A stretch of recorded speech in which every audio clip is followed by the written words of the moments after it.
ભરૂચના ભોયવાડમાં દાયકાઓથી ચાલી આવતી પરંપરા મુજબ ડોસાની નનામી કાઢી ઘેર ઘેર ફેરવી ઉજવણી કરાવવામાં આવી.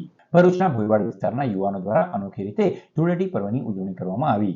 યુવાનો દ્વારા ડોસાની અર્થી બનાવીને ઘેર ઘેર ફેરવી હોળીના પૈસા ઉઘરાવવામાં આવ્યા હતા.